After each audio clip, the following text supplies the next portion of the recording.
ఆనవ రామనారాయణ రెడ్డి గారు, సప్తగిరి ప్రసాద్ గారు, గౌరవ దేవాదాయ శాఖ మంత్రి హితవులు చెప్తున్నారు. ఏమంటారు? దేవస్థానాన్ని అడ్డుపెట్టుకుని 100 కోట్లు దోచుకుని సీసీ రోడ్ల పేరుతో స్వాహా చేసి హిందూ సాంప్రదాయాలు ఆగమ నిబంధనలపై అవగాహన లేని నాస్తికుడు ఆ పదవిలో అప్పుడు అరాచకాలు చేసి ఇప్పుడు మా మీద బురద జల్లుతున్నాడు. మీ నాయకుడు చెప్తేనే దీన్ని బద్నాం చేసే కార్యక్రమం చేశానని తొలిమెట్టుపై తలపెట్టి తప్పు చేశానని ఒప్పుకోమని ఎలా ఎవరికి చెప్తున్నారు మీరు? వినేవాళ్ళకేనా? హితవులు చెప్తే వింటారా? వినే రకాలేనా ప్రసాద్ గారు? సార్, ముందుగా ప్యానెల్ పెద్దలందరికీ హృదయపూర్వక నమస్కారాలు. నమస్కారం.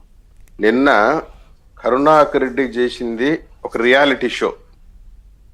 రోడ్డు పైన పడుకొని ఈ పక్క నుండి ఆ పక్కకు దొర్లే బదులు నేరుగా నీ దగ్గర ఉన్నట్టు రికార్డులు, డాక్యుమెంట్స్, ఎవిడెన్సెస్ తీసుకొచ్చి నేరుగా వచ్చి ఉండొచ్చు కదా గోశాలకి వస్తానని చెప్పి. రోజా ఉన్నారని రియాలిటీ షో అంటున్నారా? రోజా కాదు, రోజాని మించిపోయింది. ఓకే. రోజా ఈయన ముందర బిట్టు నిన్న ఆమెను మించి నటించినాడు ఈయన. ఇప్పుడు నేను సింపుల్ గా అడుగుతాను, నేను క్రిస్టల్ క్లియర్ గా బానన్న ఎవిడెన్సెస్ అన్ని చూపించాడు. మా దగ్గర కూడా అదే ఎవిడెన్సెస్ ఉన్నాయి. 100 గోవులు చనిపోయినాయి అని చెప్పారు. పైగా అంతకు ముందు ఒక 3 రోజుల ముందు ఒక సవాల్ విసిరాడు. నేను ఎక్కడ చనిపోయింది, ఎక్కడ పూడ్చారు తూవి చూపిస్తానని చెప్పాడు. లక్షణంగా రా, తూవి చూపించి ఎక్కడ పూడ్చిపెట్టారు 100 గోవులు ఒకే చోట. ఏమైనా మాట్లాడడానికి మినిమం కామన్ సెన్స్ ఉండాలా సార్? దీంట్లో సింపుల్ హిడెన్ ఎజెండా ఉంటుంది సార్. టీడీఆర్ బాండ్ల కుంభకోణంలో కరుణాకర్ రెడ్డి కొడుకు దోషిగా నిలబడబోతున్నారు. దాంట్లో రెండో సందేహం లేదు. ఆ ఇష్యూని డైవర్ట్ చేయడానికి మన ప్రేక్షకులకు అర్థం కావడానికి బాండ్లు ఏంటో చెప్పండి. టీడీఆర్ బాండ్లు సార్, ఇప్పుడు తిరుమల మన మున్సిపల్ కార్పొరేషన్ లో కరుణాకర్ రెడ్డి కొడుకు డిప్యూటీ మేయర్ గా ఉన్నాడు. ఆ డిప్యూటీ మేయర్ గా ఉన్నప్పుడు ల్యాండ్ అక్విజిషన్, ల్యాండ్ పూలింగ్ చేశారు. వాళ్ళకి టీడీఆర్ బాండ్లు ఇచ్చేటప్పుడు దాంట్లో పెద్ద ఎత్తున వైలేషన్స్, డీవియేషన్స్ జరిగినాయి. దాదాపు 300 కోట్ల రూపాయల స్కామ్ జరిగిందని చెప్పి కంప్లైంట్ రిజిస్టర్ అయింది. విజిలెన్స్ ఎంక్వైరీ అంతా కూడా రెడీ అయింది. దాంట్లో he's going to be accused. Okay. దాంట్లో నుంచి పబ్లిక్ అటెన్షన్ డీవియేట్ చేయడానికి ఎస్వీబీసీలో మన ఎస్వి గోశాలలో గోవులు చనిపోయింది. నేను చెప్తున్నాను సార్, మీ ప్రభుత్వం వచ్చి 10 నెలలు అయింది. ఇక్కడ జరిగిన అక్రమాలకు సంబంధించి విజిలెన్స్ రిపోర్ట్ క్లియర్ గా ఉంది. ఏది కల్తీ వ్యవహారానికి సంబంధించి ఇప్పుడు మీరు చెప్తున్నారు. దాంతోపాటు ఇంకా మన మాజీ న్యాయమూర్తి ఉన్నారు కాబట్టి వారు ఈజ్ ద రైట్ పర్సన్ ఆ కేసుల గురించి కూడా చెప్పడానికి. అంటే గతంలో జరిగిన 1233 కోట్ల ఇంజనీరింగ్ పనుల్లో అవినీతి, అలాగే మీరు అన్న టీటీడీ నిధులను ప్రభుత్వానికి, తిరుపతి మున్సిపల్ కార్పొరేషన్ కి మళ్లించడం, ఇలా 10-15 లిస్టు ఉన్నాయి నా దగ్గర. ఇవన్నీ మీరు ఏంటి చూస్తూ కూర్చున్నారా? అంటే సరైన టైం రావాలి, సరైన టైం చర్యలు తీసుకుందామన్నా? నేను చెప్తున్నా, అదే పాయింట్ చెప్తున్నా. Due procedure of enquiry is going on. త్వరలో రిపోర్ట్ రాబోతుంది. కన్క్లూజన్ స్టేజ్ కి వచ్చేసింది. ఇవన్నీ లిక్కర్ స్కామ్ కానీ ఇంకోటి కానీ ఇట్స్ కమ్ టు కన్క్లూజన్.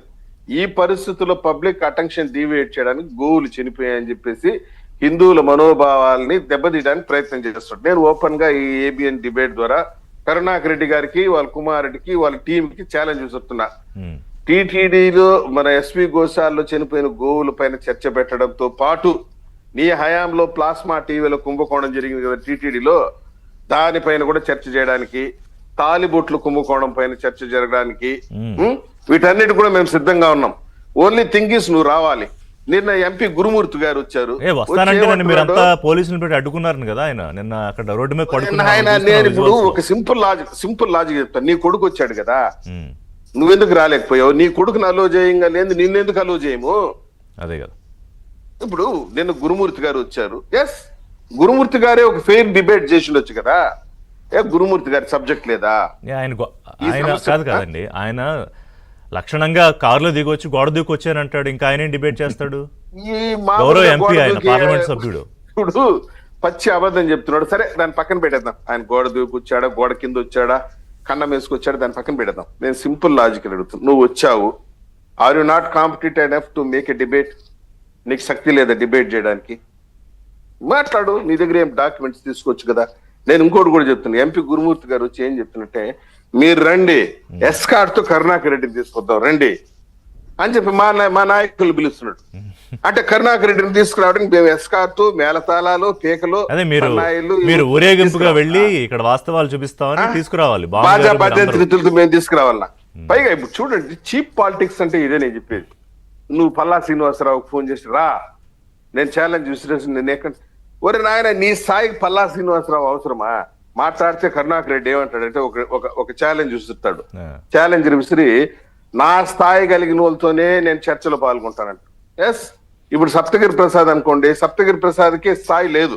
కాదు, భానుగారికి కూడా లేదండి. కాదు, భానుగారికి కూడా లేదు. ఎందుకు లేదంటే ఈయనంతా పొద్దున్న లేస్తే గోవిందుడని ఆ వ్యవహారాలు, పొద్దున్నే తెల్లవారుజామున పూజలు, తర్వాత ఏదో ఆయన పార్టీ వ్యవహారాలు, మరి ఇవన్నీ చేసి ఉండాలి. ఆయన స్థాయి అంటే మరి అవినీతులు, అక్రమాలు, కమిషన్లు, దందాలు ఇక్కడ మ్యాచ్ అవ్వాలి కదా. అంటే కాదు, ఇప్పుడు రాష్ట్రంలోని ఎక్కువ మెజార్టీ గెలిచిన వ్యక్తి పల్లా శ్రీనివాసరావు గారు. ఆయన స్థాయి పెద్దది. తిరుపతి చరిత్రలోని అత్యంత ఘోరంగా 64,000తో ఓడిపోయిన వ్యక్తి నీ స్థాయి ఇది. నువ్వు మాత్రం స్థాయి తక్కువతో డిబేట్ చేయవు, కానీ నీకు మాత్రం ఒకటి చెప్పనా ప్రసాద్ గారు, అంటే మీకు తెలియదు కదా, ఒకటి చెప్పనా. ఇప్పుడు ఒక గేమ్ ఉంటుంది, ఆ గేమ్ లో 2 పక్షాలు ఉన్నాయనుకోండి, రూల్స్ ఉంటాయి. ఆ రూల్స్ ప్రకారం 2 పక్షాలు ఆడాలి.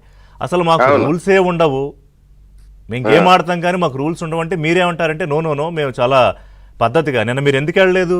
ఇప్పుడు భానుగారు మీరు అందరూ కలిసి ఎందుకు వెళ్ళలేదు అక్కడ ఉన్న వాళ్ళందరూ అంటే లా అండ్ ఆర్డర్ డిస్టర్బ్ అవ్వకూడదు కాబట్టి మీరు వచ్చారు, కూర్చున్నారు, వాళ్ళు రమ్మన్నారు.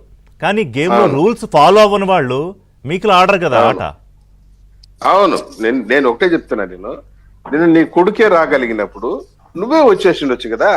వచ్చి ఎద్దబ్బా రికార్డులు ఏ విధంగా ఉన్నాయి, ఈయన చనిపోయిన. నేను ఒకటే చెప్తున్నాను సార్, గోశాలలో గోవుల మరణం సహజ మరణం చెందటం సర్వసాధారణము.